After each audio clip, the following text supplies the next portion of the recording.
How dangerous are the Bucs? You're like a low-key Tom Brady fan. I know. Fools. What? Not you two. Oh. The NFC.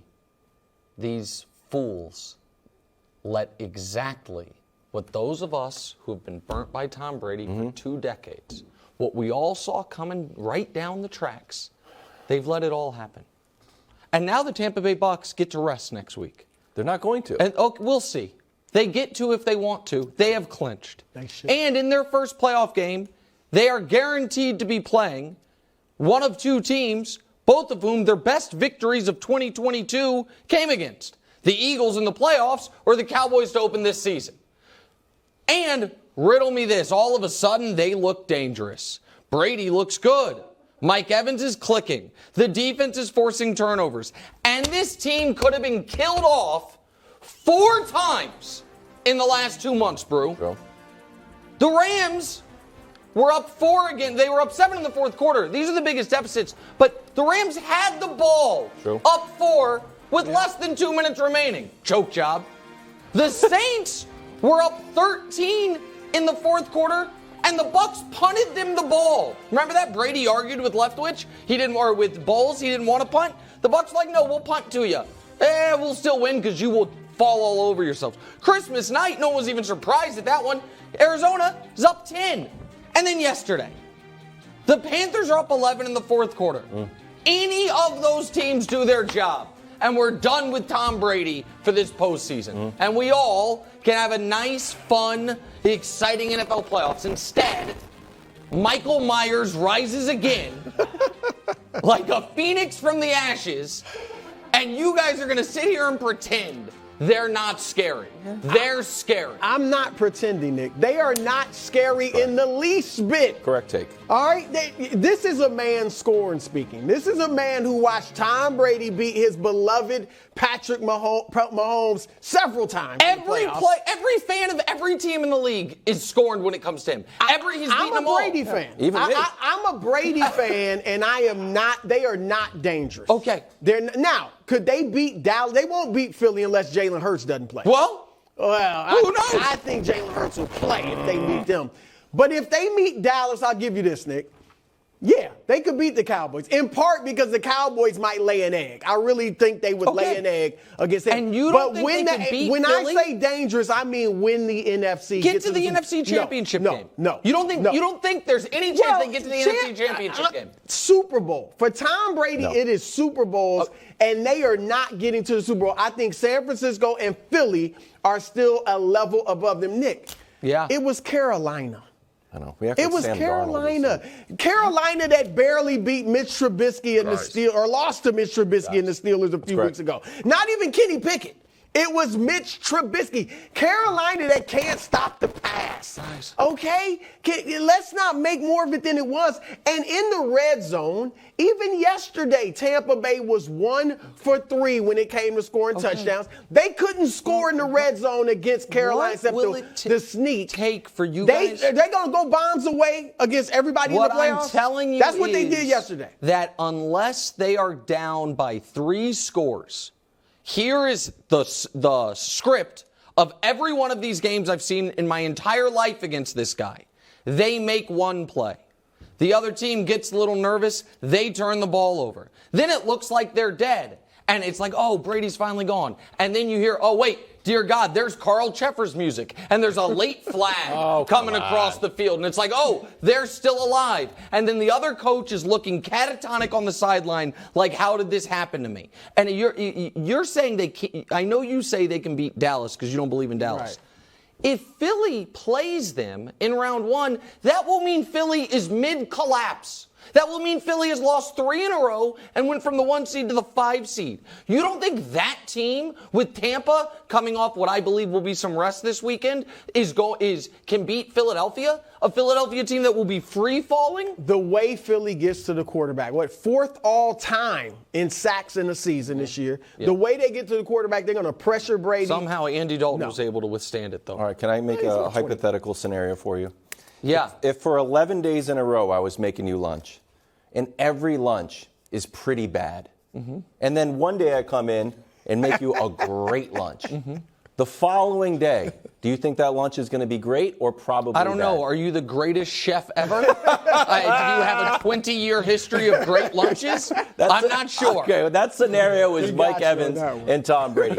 Mike Evans went 11 weeks without a touchdown. All of a sudden, 3 yesterday. Rest of the year, 3 touchdowns, 6 interceptions for Brady targeting Evans. So I just think this was a little bit of a fluky game. I love Tom Brady. It's a fluky game. It might be. Can I just ask you one quick question on that before we move on?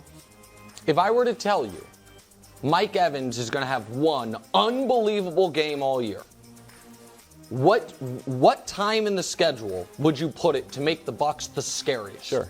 Wouldn't you have said, the must-win game to clinch the division going into the postseason? Like, it would be one thing if Mike Evans hasn't done anything for 3 months, but he hadn't, and then all of a sudden, the Brady Magic Pixie Dust comes out, and all of a sudden they look like the 2020 Bucs again.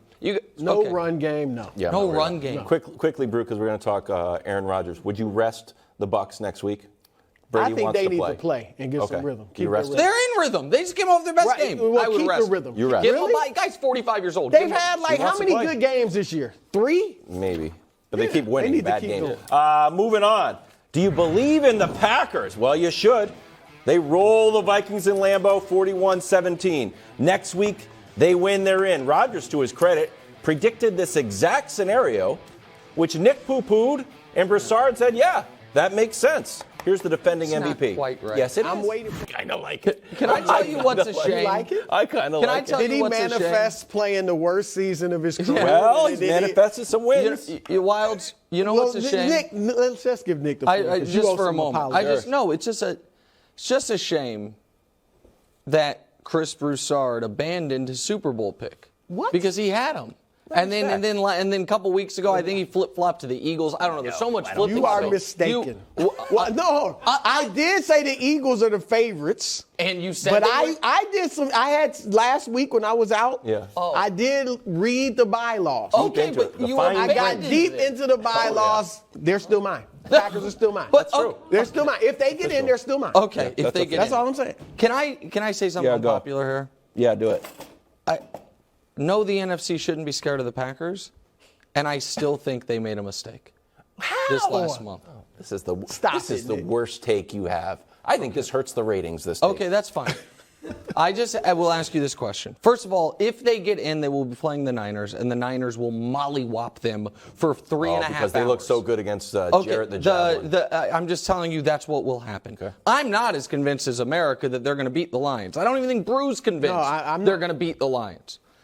And the question I have is, are the Packers still in the Super Bowl business, or are they in the 2022 Patriots business of, be 8-8 and try to scrape our way in and call it a good season? You want them to be in the 2024 business. No, of course, because it's the fastest way back to being in the Super Bowl business. Oh, my God.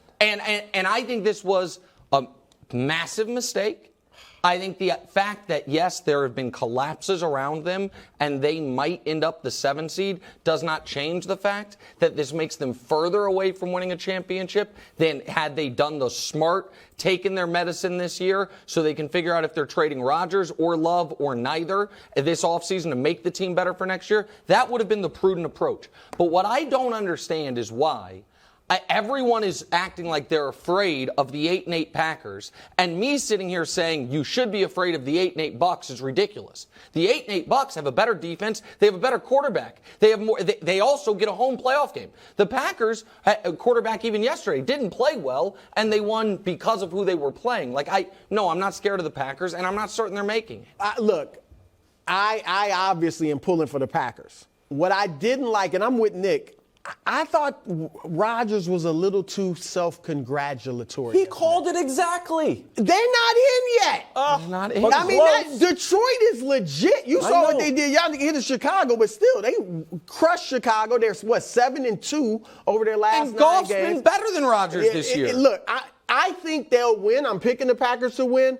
But I just thought Rodgers was talking too much like they're already in. Like what are the critics were looking at us 4-8, 5-8, 6-8. What are they going to say now? Yeah. Well, let's get in first. All right? If they get in, you give them a chance? Absolutely. Oh, you're nuts. Absolutely. Hold on, Nick. They beat Miami. I know they're in free fall, but still, Miami's with Tua. They beat Minnesota, crushed Minnesota. They will have beaten Detroit. I mean, Minnesota's going to be a playoff team, obviously. So, look, their defense is improving. They've had 4 takeaways in the last 2 weeks. The run game. Crazy. And here's the thing, Nick. They know who they are.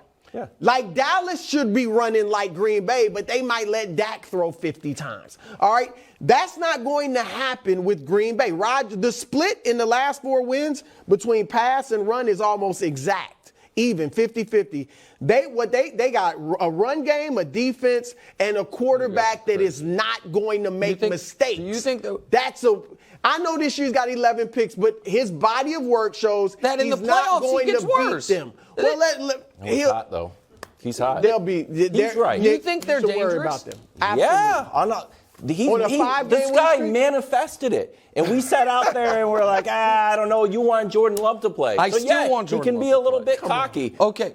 This is the year, Nick. You know there's no world beater in the NFC. You don't think Aaron Rodgers... San Francisco is a dominant team. They took the Raiders in overtime. Wild. Come on, they're not dominant. I don't know how many weeks of the NFL season we have to show you for you to recognize sometimes great teams win close games. But the quarterback is a question mark in the playoffs. But the quarterback for San Francisco, we'll get to them later, yesterday answered some of those questions. And if you think all of a sudden the San Francisco defense isn't elite, it's not just that they overlooked Jared Stidham, then that's fine. I disagree with you. The path for the 7 seed in either conference is, well, in the NFC, you go to San Francisco, and then if you win that game, you go to whomever the 1 seed is when they're coming off a week of rest. The idea that the Packers, who have even yesterday, Rodgers was not very good, that we are supposed to the only reason you would fear them is if Rodgers all of a sudden turned a corner.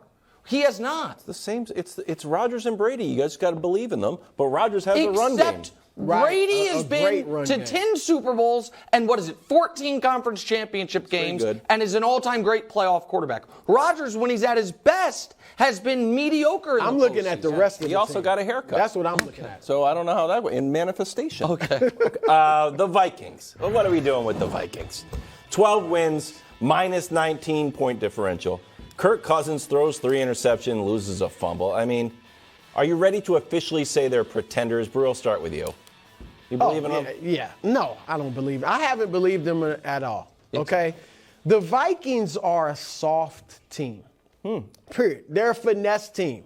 And I love Justin Jefferson, but that was a microcosm of what they are as a team.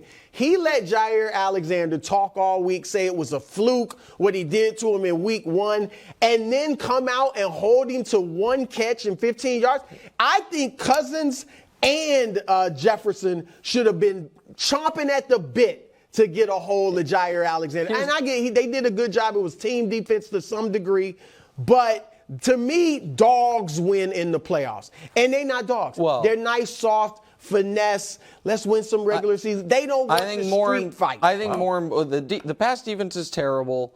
And more importantly, the numbers for Justin Jefferson on turf or indoors versus outdoors are jarring. And yesterday, the surface wasn't great in Green Bay. And Green Bay did something surface? No. I'm saying, but no, I'm bringing it up because it matters because now they're the 3. They're going to be on the road in San Francisco or in Philadelphia, wherever. They're going to be on the road. They're not going to be in their dome. Even at home, you think they could play with Philly or San Francisco? I think they could play with Philly. I don't think they could play with San Francisco. But let me just say something real quick about what Green Bay did yesterday.